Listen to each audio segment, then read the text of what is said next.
Salam, saudara-saudara kekasih dalam Tuhan Yesus Kristus. Pada siang hari ini kita akan meneruskan pelajaran kita tentang buah-buah Roh Kudus. Ada 9 buah-buah Roh Kudus di dalam firman Tuhan, yaitu Galatia pasal 5 ayat 22 dan 23. Demikian firman Tuhan. Tetapi buah roh ialah kasih, sukacita, damai sejahtera, kesabaran, kemurahan, kebaikan, kesetiaan, kelemah lembutan, penguasaan diri. Tidak ada hukum yang menentang hal-hal itu. Amin. Sudah kita pelajari sampai buah-buah roh yang ketiga. Sekarang kita masuk buah-buah roh yang keempat, yaitu kesabaran. Saudaraku, buah-buah roh tentang kesabaran banyak kita melihat contoh dalam Alkitab. Contohnya Abraham. Bagaimana Abraham di dalam firman Tuhan, waktu Tuhan memanggil dia dari negerinya, dari Ur Kasdim, dari negeri Haran, Tuhan berjanji bahwa sesungguhnya keturunannya seperti bintang di langit dan seperti pasir di pinggir pantai laut. Kemudian dia percaya janji Tuhan itu. Setahun dia tunggu, belum ada digenapi janji itu. 2 tahun, 3 tahun, sampai hampir 25 tahun baru janji Tuhan digenapi kepada keluarga Abraham dan Sarah. Jadi artinya apa? Kalau menurut ukuran kita manusia, begitu lama Abraham dan istrinya menunggu janji Tuhan. Apakah kira-kira Tuhan berbohong akan janjinya? Tidak. Cuma Tuhan memang sering menguji setiap orang yang dipanggil dan dipilih. Supaya apa? Supaya kelihatan kesungguhan hatinya percaya kepada Tuhan. Jadi itulah sebabnya apa masalah persoalan yang dialami oleh keluarga Abraham dan Sarah selama 25 tahun, dihadapi semua dengan iman, dengan hati yang tulus, sehingga tepatlah pada waktunya, kira-kira umur 100 tahun Abraham dan Sarah 90 tahun, baru Tuhan mendengar, yaitu janji Tuhan bahwa keturunannya ada anak perjanjian, yaitu Ishak.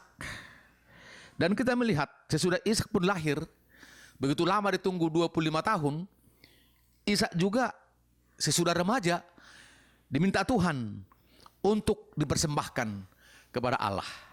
Jadi kita melihat bagaimana memang kesabaran itu harus selalu bekerja di dalam ujian-ujian yang dialami oleh anak Tuhan, termasuk Abraham. Sehingga pada waktunya, bagaimana Abraham mencintai, mengasihi anak yang ditunggu 25 tahun itu, Ishak. Tetapi karena dia tetap lebih mencintai, mengasihi Tuhan daripada anaknya yang sudah lama ditunggu, maka dengan demikian Abraham dengan iman, dengan sabar, sehingga dia mau mempersembahkan anaknya Ishak di Gunung Moria. Tetapi Tuhan berkata, Abraham, Abraham, aku tahu engkau mengasihi aku, sebab itu jangan apa-apakan anak itu. Maka Abraham melihat bahwa ada domba di belakangnya, tanduknya tersangkut di satu pohon, dan itulah dipersembahkan ganti anaknya Ishak. Jadi kita melihat saudara kasih dalam Tuhan begitu yakin sekali, percaya sekali bahwa Abraham itu kepada Tuhan. Karena pikirannya Tuhan itu sangat-sangat baik, tidak mungkin yang jelek. Kenapa Abraham berani mempersembahkan anaknya Ishak?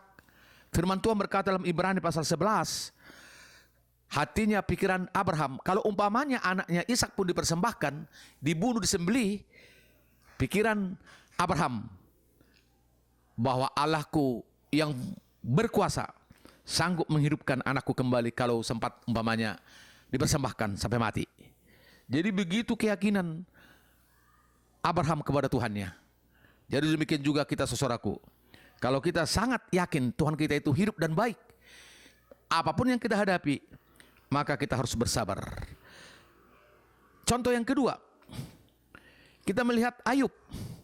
Ayub pun kita tahu ceritanya. Dialah manusia yang terkaya pada waktu zamannya di kampungnya.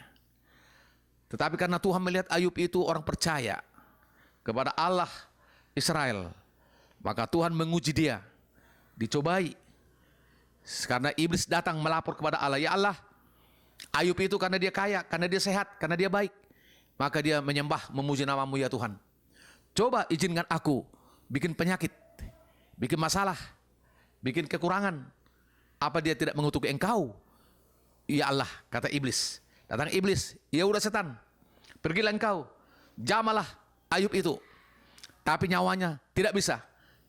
Nyawanya hakku, kata Tuhan. Cara singkatnya kita tahu ceritanya. Maka semua anaknya Ayub mati, meninggal dunia. Kemudian harta bendanya semua habis ludes, dibakar oleh api. Kemudian tidak cukup sampai situ ujian percobaannya, dia sabar. Dia sakit, dia telapak kaki sampai ujung rambut, gatal-gatal sampai saking sakitnya, gatalnya, diambil beling, dikorek-korek tubuhnya, mungkin keluar sampai darah. Tetapi dia sabar. Ada hamba Tuhan 3 orang meremehkan dia, memutar balik firman. Jangan-jangan engkau Ayub membantu orang miskin, tapi engkau menerima juga suap. Saudaraku, Ayub tetap sabar. Biarpun teman pendeta zaman sekarang, teman hamba Tuhan, memutar balik firman, menjelek-jelekkan, meremehkan, memaki-maki, tapi Ayub tetap sabar, tidak membalas kejahatan dengan kejahatan, maki dengan maki. Akhirnya istrinya pun melawan dia, tidak sehati dengan dia. Kutuklah Tuhan itu, karena engkau sudah sakit parah begini, katanya. Tapi Ayub tetap memuji muliakan nama Tuhan. Begitu banyak masalah persoalan yang dialami oleh Ayub, tetap dia bertahan memuji nama Tuhan. Dia berkata, aku lahir tidak membawa apa-apa ke dunia ini, dan aku juga kembali kepada Tuhanku juga tidak bawa apa-apa. Hanya dengan iman, ya, dengan roh kita kepada Tuhan kita, Yesus Kristus. Jadi sampai ada perumpamaan juga, saudaraku, yaitu dari dalam Yakobus, bagaimana seorang petani juga. Petani kita melihat waktu dia mengerjakan satu ladang, satu sawah berapa hektar, dia bekerja dengan cangkul, dengan apa yang ada. Datang panas matahari, dia tahan, sabar, menanggung panas matahari. Datang hujan, dia juga sabar kena hujan. Kemudian sampai kira-kira 4 bulan dia sabar untuk menunggu padi ini berhasil. Karena dia mengharapkan bahwa padi itu berhasil sampai panen, nanti dari situlah hidupnya dia dengan keluarganya, istri dan anak. Jadi artinya selama 4 bulan kira-kira padi itu dikerjakan oleh kita manusia, kita sabar. Kenapa sabar? Karena kita mengharapkan hasil dari yang kita kerjakan itu. Jadi apapun sakitnya yang mengerjakan sawah, tapi kita sabar untuk menunggunya hasil itu. Jadi demikian juga kita ikut Tuhan. Apapun masalah yang kita hadapi, entah penyakit corona, entah penyakit jantung, penyakit gula, penyakit apapun, masalah istri, masalah suami, masalah tetangga, masalah di pekerjaan, di kantor, masalah keadaan di dalam dunia ini, kejahatan demi kejahatan begitu banyak. Iblis setan mulai memerintah supaya jahat, supaya bohong, menipu, roh-roh nabi palsu dan roh-roh antikris. Tetapi firman Allah berkata, karena ada penolong Roh Kudus, maka kita minta kesabaran supaya Roh Kudus memberi kekuatan kepada kita.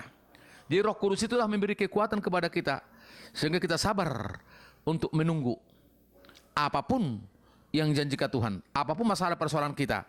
Karena di balik masalah persoalan itu Tuhan sudah menyiapkan yaitu berkat-berkatnya. Dan juga Tuhan berbicara juga yaitu di dalam 2 Petrus pasal 3 ayat 9, di mana di sana ada orang bilang Tuhan itu lalai atau lambat datang. Karena 2000 tahun yang lewat waktu Yesus mengajar dalam dunia secara manusia 3,5 tahun, sudah banyak kita dengar kedatangan Tuhan tidak lama, kedatangan Tuhan tidak lama, segera. Tetapi hampir 2000 tahun lebih belum datang-datang. Apakah kira-kira Tuhan lalai dalam janjinya? Tidak. Justru Tuhan memberi kesempatan, dia bersabar supaya orang-orang jahat itu kembali bertobat, kembali ke jalan yang benar, yaitu diselamatkan, datang kepada Yesus. Jadi sebab itulah Bapak Ibu, saudara-saudara kasih Tuhan, banyak contoh-contoh dalam Alkitab. Abraham sabar menunggu janji Tuhan. Sampai janji Tuhan begitu hebat, luar biasa pada dia. Allah sendiri bersumpah demi diri sendiri. Karena Abraham begitu sabar melakukan segala perintah Tuhan apa masalah persoalan. Demikian juga kita melihat Yusuf. Yusuf pun sabar. Bagaimana dia bermimpi bahwa ada 11 bintang sujud sama dia. Dan ikut matahari dan bulan. Berbicara ayah dan ibu. Sampai abang-abangnya marah-marah. Sehingga dia dijual. Tadinya kata saudaranya dia sudah dimakan harimau atau dimakan binatang buas atau singa. Sehingga darahnya itu di pakaiannya yang mahal itu, jubahnya yang mahal dibawa kepada ayahnya Yakub. Kata saudaranya yaitu Ruben, Yehuda dan yang lain, Simeon, sudah mati anakmu yang kau kasih ini. Sehingga Yakub sampai dia menderita, sampai dia marah-marah, sampai dia tidak ada semangat lagi hidup karena anak yang sayanginya menurut saudara-saudara anak-anaknya yang saudaranya Yusuf sudah mati dimakan binatang buas. Tetapi kita melihat mimpi itu karena mimpi dari Tuhan. Kita melihat dia dijual, nggak jadi dibuang, tidak jadi dimakan harimau, maksudnya dimakan binatang buas, tapi dijual kepada keluarga Potifar, ya, kepada orang Mesir. Cara singkatnya, saudara, dia masuk penjara karena istri Potifar yang najis mengajak dia tentang najis, tapi dia bertahan, sabar dalam kekudusan, dalam kerendahan hati. Sehingga dia masuk penjara, dia tahu mengartikan mimpi, dengan sabar dia di penjara dengan tulus, dengan beriman kepada Tuhannya, Tuhan bangsa Israel. Sehingga kita melihat, waktu dia menyampaikan mimpinya umur 17 tahun, kemudian 13 tahun dia di luar bangsanya, dan 13 tahun mengartikan mimpi Raja Firaun. Maka dia diangkat umur 30 tahun jadi raja kedua atau perdana menteri, wakil Raja Firaun. Sehingga dia terkenallah menguasai dunia pada waktu itu, waktu terjadi kelaparan 7 tahun. Saudara-saudara kasih dalam Tuhan, banyak kita melihat anak-anak Tuhan, hamba-hamba Tuhan yang sabar menunggu janji Tuhan. Dan dengan demikian, dengan iman, dengan rendah hati, dengan menjaga kekudusan, taat, setia melakukan segala perintah Tuhan, segala firman Allah, maka di balik itu Tuhan memakai, Tuhan mengangkat, dan Tuhan memberkati. Demikian juga kita di akhir zaman ini. Apa masalah persoalan yang kita hadapi, mari kita bersabar, karena semua janji Tuhan pasti digenapi. Dan saya percaya dengan berdoa dan berpuasa, dengan pimpinan Roh Kudus, maka kesabaran itu menjadi milik kita, yaitu buah-buah roh. Sehingga orang akan melihat kesabaran kita karena kasih Kristus, maka orang akan bertobat datang kepada Tuhan Yesus. Tuhan memberkati. Haleluya. Amin.